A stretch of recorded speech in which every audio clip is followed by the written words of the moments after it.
All right, everybody, welcome back to the Open Road channel. Today's topic of discussion is mental health and the holidays. So we have the holidays approaching us now, weeks away from Thanksgiving, Christmas, and New Year's, right? For a lot of people, that brings a lot of joy, excitement, family time, time with friends. Lots of love comes together for most people, and most people look forward to that. I'm looking forward to the holidays. I have family, friends that I will be spending time with. But it made me think of something. It made me think of those people that aren't going to be enjoying the holidays this year. There's people that holidays bring a lot of sadness to them. So I kind of want to bring some awareness to that and talk about it. So while I would say the majority of us are having a good time with these holidays, we're going to have friends, maybe family, or maybe just that person we know, right? Maybe that person that, we know at work or we're in maybe the same circle of softball parent, or I don't know, any type of community we're in where we know that person, that single mom or that single dad, and we're going to get to the time where it's going to be very hard for them because they're going to go through the holidays maybe not the way they want it to. So we have some people that are dealing with losing a loved one for the first time this year. They've lost a loved one, and this will be the first part of the holidays they're going to do that holiday celebrations, vacations, and all that, and they won't have their loved ones with them this time. And, that's going to be hard for them, and it will be a sad time. And then we're going to have other people that have recently separated from a loved person, that relationship, what have you, right? So this will be the first time that they maybe aren't around that special person that they like. And there's others that aren't going to have their kids, right? So there's all sorts of variety of that's going to bring some sadness to some people. So here's some things that, I've put some thought into, some of the things that I do, being a divorced person.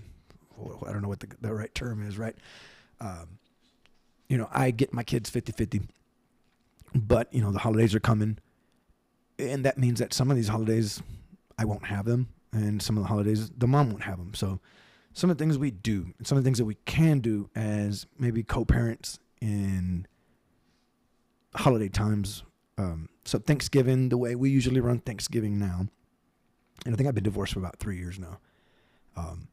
This is my third time doing the holidays, knowing that I'll split my kids between me and, my ex-wife. Thanksgiving, their family tradition is usually to have it around noon, 1, 2 p.m. And so every Thanksgiving, guaranteed she gets the kids during their Thanksgiving with their family, right? And usually my tradition for my family is to do Thanksgiving around 6, 7, 8 p.m. and later on into the evening. So what we like to do is we looked at both of the times and said, you know what, we could accommodate Thanksgiving on both sides. And I understand it's not ideal. But I feel that I go the whole year and I'm not really doing many activities with my girls and their mom present. Like, I guess the only things we really do together is, any extracurricular activity, maybe school events. We do tumbling, we do swimming, and that's the time that I interact with my ex-wife most. As far as face-to-face, we do have great communication as far as the girls go and what we're doing, and doctor visits and custody issues, or we really don't have any issues, but like, hey, can you get them this time? I'm going to do this. So we do very well with that. And so for any viewers that are watching, like, this is kind of how we do the holidays. So Christmas this year, I think, falls on me. So I'll have them Christmas Eve, and they will wake up Christmas morning at my apartment this year, where last year it was reversed. And then I won't have them for New Year's Eve, and they'll wake up for New Year's Day at mom's this year. And though it sucks, and I know it it probably hurts the kids more than anything, but I feel like my kids this is what they know now. And what I failed as a husband and maybe what she failed as a wife, and we couldn't keep the family together, then, that's something that we'll have to live with for the rest of our lives. But what we can do is show no animosity between each other, not be arguing any kind of way. So in a way, separating is a good thing for most people. And I think some people have the idea of, I'll separate and it's going to hurt the kids. Yeah, you are going to. And then there's such thing as staying in the relationship and hurting them maybe even worse. And that's a possibility as well. So you kind of have to look at everything. But for us, it was it. We part ways. But I guess to tie back in where I was going with it, even though I will have them Christmas this year, Christmas Eve and Christmas Day, that doesn't necessarily mean that the mom won't get to see him those days. Like, we will try hard to accommodate even a little time or whatever the case may be. I'm real big on, even if they're with me that day and it's my day or my weekend, whatever it is, right? Hey, let's call mommy and, check up on her, right? Like, give her a call, FaceTime her. If they don't already do it on their own, because they're my daughters are pretty good at doing that on their own. And I think that's a pretty good deal. So what we can do as a parent that's trading off our kids back and forth during the holidays is somehow involve the other parent that's not going to have them during that time to get some time. And I think it's important, right? So that's one thing you can do if you're a mom and you have them for the holiday. Give dad a call, or vice versa. If you're dad and you have them, give mom a call. Hey, you know what? Like, there's some downtime in our day. Would you like to meet up so that you can see the kids or whatever? Yeah, you know what? We can do that. Or, I'm real good about not just saying, come get them. Like, no, where are you at? I'll take them to you. Like, it benefits the kids more than anything. And what you're really doing here, you're helping everyone out at the same time. The kids love it because they get to see the other parent as well. The other parent absolutely loves it because they weren't supposed to see them that day, and they get to see the kids. So it puts a smile on their face, even if it is for an hour or two. Like, maybe during the day, like, hey, you know what? Let me get my kids and let me take them to the park. But that's going to require a lot of communication. And it doesn't happen overnight, right? You can't get to this level if throughout the year you don't build up to it. So that's something that maybe you guys could take away and start using it in your own way for those that are in that situation. So that's what I do during the holidays, because the holidays hit me hard. All my experiences lined up, and then not having my daughters on New Year's Eve, for example. Like, I'm going to feel a little bit sad about that, right? But I am fortunate enough to know that, I had them for the other holiday. And I know there's other parents, fathers in particular, that don't get that option. So to those parents, to those fathers that aren't going to have their kids this holiday season, my heart goes out to you, and my best advice to you is to keep your head up. Sometimes us men, we bring some of those things upon ourselves by maybe not wanting to communicate. And if we can do that, so it's just something that to put in the back of your head. Like, right now we're, I think, November 18th. You have some time to maybe try and work something out, a better schedule for the holidays with your kids. So that's something you could do. You can start working on it now to get yourself in position to where you can do that. Now, I am very cordial. I don't really freak out. There's no reason to argue with the other parent over anything. We don't agree on everything, but it's just a different way of communicating where I'll express what I feel about a certain situation with my kids, and she will too. And then we kind of meet in the middle, and there's compromise. There's still compromise, even in a relationship that's ended.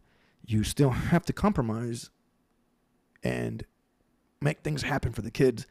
So enough about that topic. I just wanted to give that one out there for those parents that are divorced and kids will be going back and forth for the holidays. Make it easier for the other parent to have communication, maybe even to see them on the day they're not supposed to. And you'll see that your kids will have a big change as well. It's going to help the parent that isn't seeing those kids for that day. It's going to make their day brighter and just facilitate that. You got to think a bigger picture, but that takes work. So now that doesn't mean on the other end where I have to communicate and text and call every day. No way I do that, right? I do not do that. But the times that I do communicate with said ex-wife, it's a good type of communication. There's no anger, none of that. Like, you got to get over whatever happened to your past relationship. Doesn't matter who did right, wrong. There's always one story. There's your story, there's their story, and then there's the truth somewhere in the middle, right? So let your story be the least of the worries, and make things happen for the kids. So that's one thing you can do if you're a divorced parent. Just want to put that one out there. Now, who am I to give advice, right? Maybe I'm nobody, but I'm very close to my 40 years of age.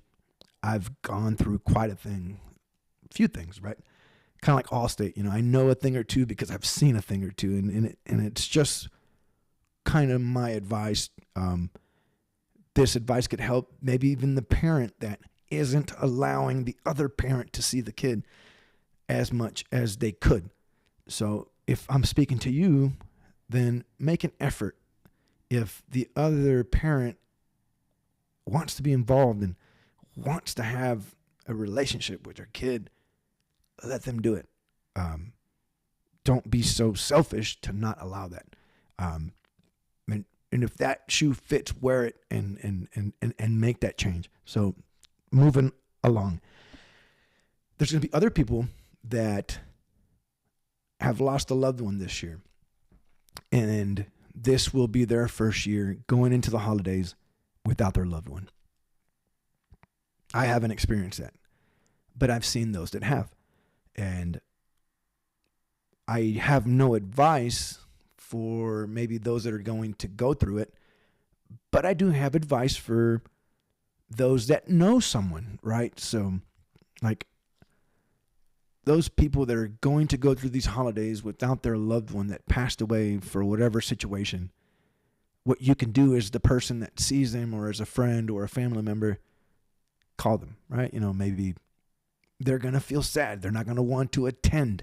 They're not going to want to. Like, it's a rut they get into, this depression cycle that they go into, and they shut the world out. So you may have to bug somebody. I've done that before, where I just bug the hell out of somebody to, hey man, no, you know what? I don't want to go. I'm going to bring you a plate. And, it kind of puts that other person in a spot where, like, damn it. Like, okay, bring the plate. And then, you just kind of just spend some time with that person that if they don't want to attend a big family gathering, totally, completely understand it. Don't force them.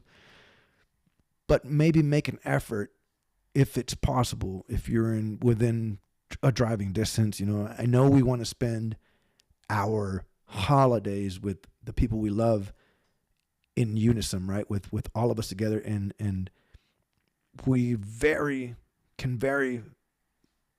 can forget really quick about the person that didn't attend.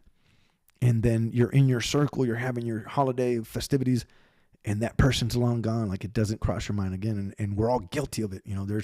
It's the way it works. I get it. But we have to make an effort to at least say, hey, you know what? I'm still going to bring you a plate. You're 20 minutes away. I'm fix you a plate. I'm going to take it to you. You get there. Maybe you spend 20 minutes with this person, right? Whether it's your aunt, uncle, your mom. It could be your mom. Your mom doesn't want to go to a big Thanksgiving gathering, whatever it may be, right? Because they've lost a loved one, and they feel it's okay to grieve it, and you can't change their opinion on it, but you can maybe change their day, right? So take them a plate of food. What I have found that's one of the most amazing, impactful things that you could do for someone is to write them a letter. And just a written letter goes so far with whoever's reading it. And what it really shows and demonstrates is that you took the time. There's effort, there's thought, there's emotion. All these things go into just even a paragraph. Keep a letter to a one-page letter, whatever it may be. And I think people that are hurting when they receive a letter that they can read and they can go put it away, but that letter stays in their mind, and it's just helping them in so many different levels where they understand they're not alone. They see that someone took the time to write them something, and that's a big, huge deal for so many people. And then they go and put it away, and guess what? They start getting a little bit lonely again. They go pull that letter right back out, and they'll read it, and that's just like they keep feeling that love that'll never end. And so it's one of the things that we can do as well, for those that are going through these things. Like I said, I don't have any advice for someone that's actually going through it. I would always, maybe I imagine myself isolating as well, because I've done it before. For things less, right? For a problem that's even lesser than losing someone, I've isolated myself. And if I'm being honest, that was never the right thing to do. So if you're out there and you're listening and this one hits you where you've lost maybe that loved one, and these holidays they're just not the same, right? No, I don't feel good. It's not the time. You know what? Make an effort. Get yourself out there. Get yourself around someone who loves you. Friends, family. Yeah, we understand like it hurts a bit, but being around family can really help. And maybe do it that way. And then that leads me to another one.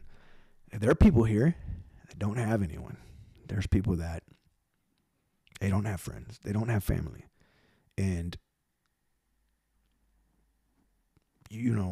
that's hard, because who do they turn to? So that's kind of where we come together as a group. This community on this channel, that's what we can do for others, right? You got nobody, you got us. You got me, you got whoever's on this channel. We're growing, but we're growing like slowly, and I'm not chasing views, not doing that.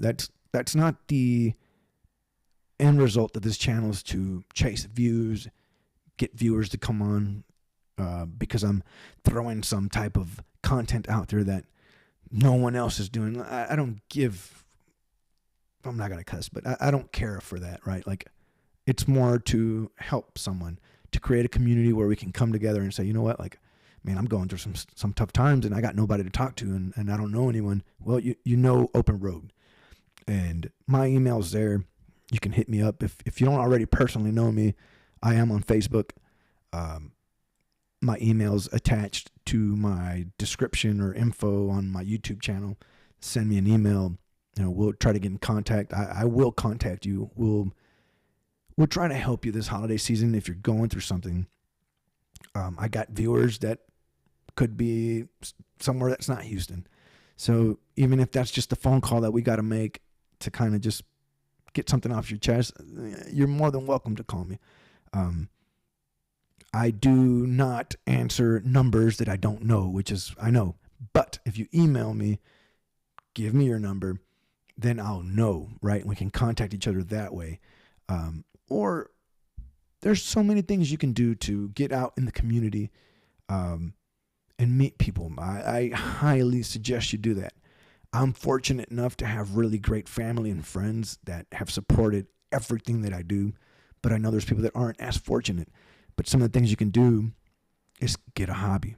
And I get it, man. Sometimes like, man, I don't have money to have a hobby, like it's tight. I get it. Trust me, I get it. There's things you could do that don't require lots of money. For example, one of my favorite things to do is go hike. It's crazy the people you can meet, because the people you're meeting when you're doing something you love, you're going to have so much in common with them because they're doing what they love.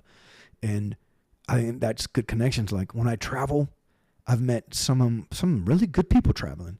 Some people I still keep in contact with them. Some people have been on the channel that I've met through travel. There's people that I've met overseas in Colombia that I've never met in the United States, you know, and then it's like, hey, I'm going to be in Mexico. Oh, I'm going to be there too. Let's go. I'm going to be in Colombia. Okay, cool. Let's go. Or, you know, wherever. So go do what you want to do. Don't be afraid of doing it alone. Because eventually you will meet people. Which leads me to the next one, right? Like some people are just so depressed because they don't have a partner, right? Like, oh, I understand that, but here's one thing I've figured out, right? The holidays really hit those people that don't have that special someone, right? But you got to look past that, you know. You don't need to be with someone in that kind of way all the time. Like, it's okay to be alone in the sense that you don't have a significant other. It's okay. If you don't have somebody, that's okay. Like, you have to be comfortable being alone. And that's hard, especially hard for anyone that thinks that that's what they need. You can find a community without finding that. And I think what you need to do maybe is find yourself, be comfortable with yourself, understand who you are, understand what makes you tick. And then then it's a good time to maybe open yourself up and try to meet people for, like, you know, love or whatever it is you want to get into. Personally, like, I'm okay not having a significant other.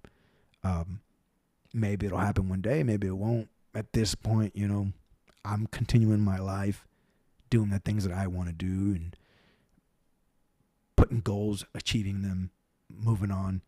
If it happens one day, badass, you know, cool. If it doesn't, I'm okay with it. I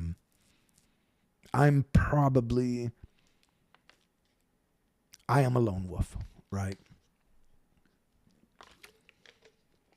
But even a lone wolf, they can stand with other lone wolves. And what I mean by that is the majority of my time, I spend it pretty isolated. But I do have people to talk to. But I find that sometimes being alone isn't that bad. It was hard in the beginning of going through this journey of by myself. And, you know, I've been by myself at times in parts of my life. And I think this is the first time in my life where I actually don't crave the need to be with someone. Like, I'm okay. I'm good. Like, you know, it is what it is.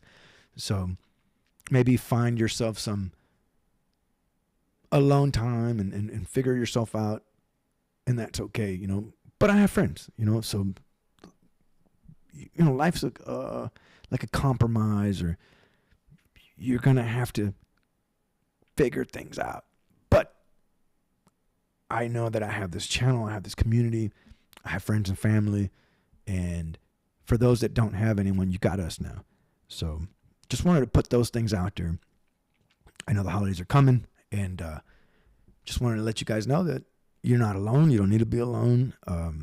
It's funny how this channel, it's kind of slowly taken its own path into maybe like mental health in its way, right? Like I feel everybody who's come on the podcast has it's gotten personal, and we go deep into some conversations, and I think that helps some of the viewers. A lot of whoever's watching it, you know, people can kind of relate to that. We're normal people. We have a podcast that, I mean, I don't have a studio. I don't have tons of money. I don't have famous friends. Like, I don't even care for it. It's us. Like, this gives us a platform for us to have somewhere where we could talk. You know, you don't have to be somebody to come here, because I'm nobody, right? Like, I'm nobody. Like, I'm not some big famous guy, and if I hope I don't care to be that. Like, it doesn't matter. Like, if this channel grows, I want it to grow on its own organically because you guys want this to grow, because you guys want a type of community where we can come together and talk real stuff, not this like, I don't know, like you get to see all these podcasts right now, and personally what I'm seeing a lot is people are putting other people down, man. Like what the hell, like just to make themselves feel good. Like I don't think why? Because it creates views. People like that. People like to feel like they're somebody so big and like, oh, there's a lot of people that are putting down women and then there's people that are putting down the men, and like you're really just creating it's a lot of hate, man. Like, do you need to man up on some stuff and woman up on some things and go no contact with people? Yeah, I totally agree with that. But I think like there's channels that do that, right? Like they tell you all the bad things that the women are doing, or they tell you all the bad things that the men have done. And I understand why it's done, because it's getting you to a point where you're focusing to like kind of overcome the obstacle of the other person. But no one talks about, well, what do I do when it's over? And what do I do when I have to continue talking to this person because we share kids, right? Like, so, that works for so long. And then there comes a point when you have to say, okay, like I can't be that person forever with this person. Like I have to have a real relationship as far as like communication, because this is the mother or the father of my children. Like we can't just be like, that doesn't work. You can't go no contact. So there's a point where you have to kind of just let things go. And I think that's a big thing that we're dealing with, and that I've seen very common on this channel, on podcasts that I've done with people. It's hard for people to let go, and you're going to have to let go. So that's just me coming on here. I know I'm rambling. I'm looking at the clock. I'm at about 28 minutes. So I'm going to wrap this thing up. If you like this type of half an hour type of talk, leave a comment, like, share, do whatever you got to do. Again, like I'm not asking you to like the channel if you don't, right? If you've made it this far, then obviously you kind of like the topic. You like to listen. Maybe you'd like to come on. So I'm opening up this channel to anybody in the Houston area, because that's where I'm at. Am I willing to travel? Yeah. I'm willing to travel to go and have a guest in any podcast.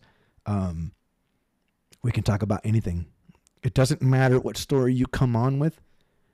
It's my job to kind of bring out the emotional story, maybe, or that feeling, and dig deep into you as far as like your heart, your soul, where you are, like what it feels like. Like I'm way more interested in how you feel, where your life's going. If you're living a good life, good on you, man. If you don't have any hardships, but I think we all go through them, right? Some of us just don't want to talk about it. So that's kind of what this has become, a channel where we can do something like that. And I am very grateful for those who watch, and especially those that have come on the channel.